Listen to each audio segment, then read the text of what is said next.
Welcome, Kenny in Oklahoma, who wants to give God's reasons for being hidden, and that's what Dave wants to talk about. So welcome, Kenny. Thank you. Hi, and hi, Dave. Appreciate you a Hi, lot. Kenny. I'm sorry for the trials that you're under, or trial that you're under now with your health and everything, and very Thank you. sympathetic towards that. And Thank you. I'm a theist and a Christian, and one of the things that God is, he's constantly helping me out with is that when I have a personal doubt or someone has a question that challenges me and things happen in my life and I want to know what's going on, God usually directs me towards a book. And I was really thought of this, looking at this hiddenness of God aspect, and the academic gentleman, don't remember his name, very long last name with an S, that came up with this argument and published it, and everyone made a big deal out of it. And it seemed to really bother people. And it was being used, of course, by Matt and others, and hi, Matt, and Hi. to as a reason why, you know, God's not being much of a God.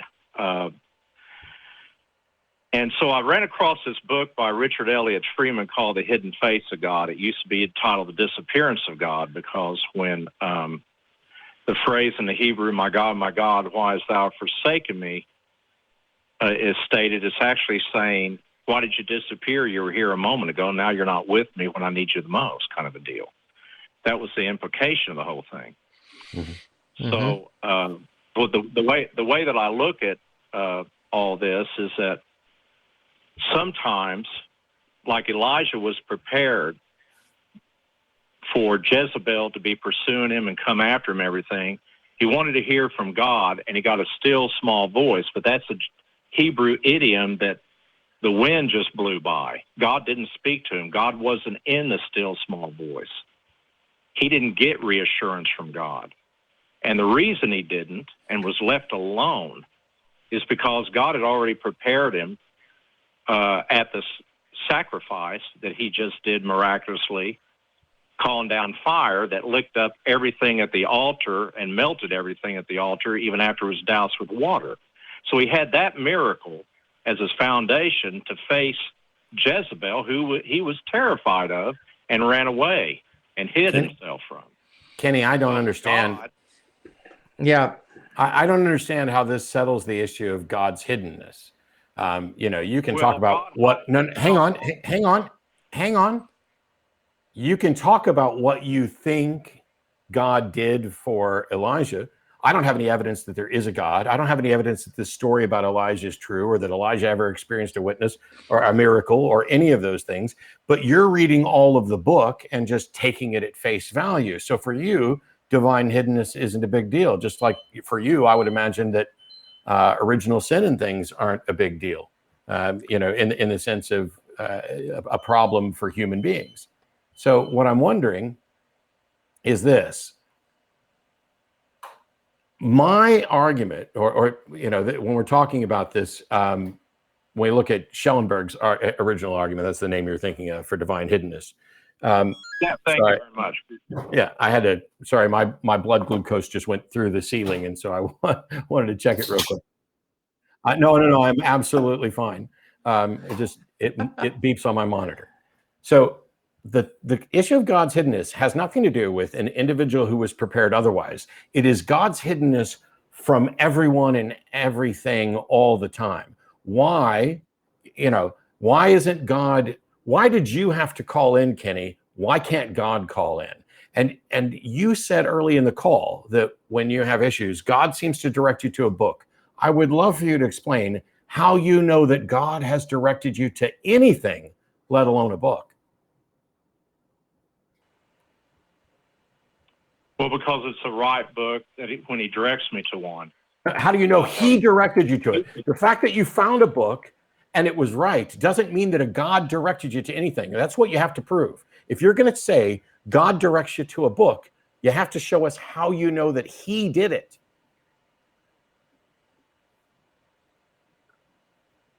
Well, I'm well aware of the hiddenness of God issue being as universal as you're talking about. My point that I was about to conclude with, before you ask your question, is simply that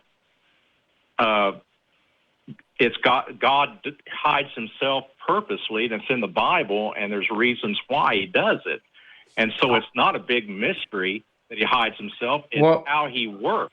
So what you're saying, Kenny, is you're not going to answer my questions. That's what you're saying. No, I'll answer your question. Okay. 4 questions. Okay, you had one question. Let's see, what was it? How do you know? Why doesn't God show up? How did you know that it's God that directed you to a book? Right. Okay, let's answer that one. Because I asked God, I need a book because I don't know.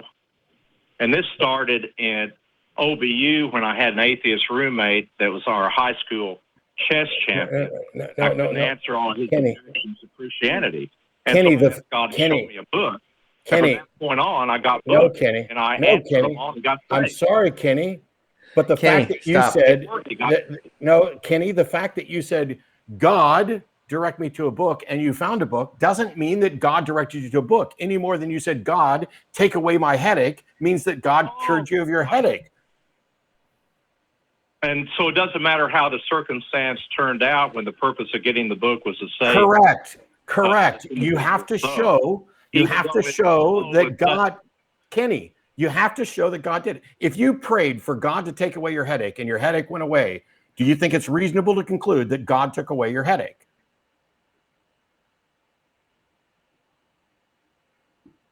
Not necessarily, no. Correct. And the same thing must be true for you asking for a book, right?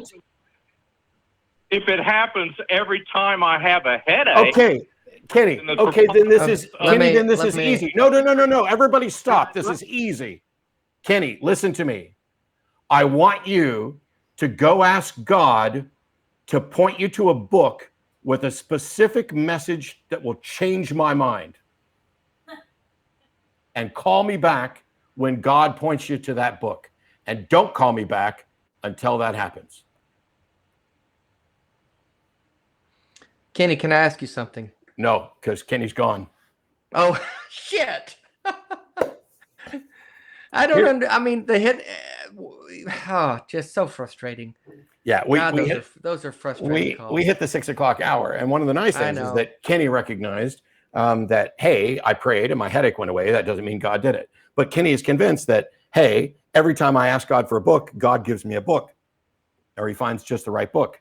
Well, now, maybe it's interesting to me that God can give Kenny a book to read, but he can't save a young girl who's being raped and tortured when she cries out to God, and God remains hidden to her. But God's going to give Kenny a book he's looking for. Fuck me.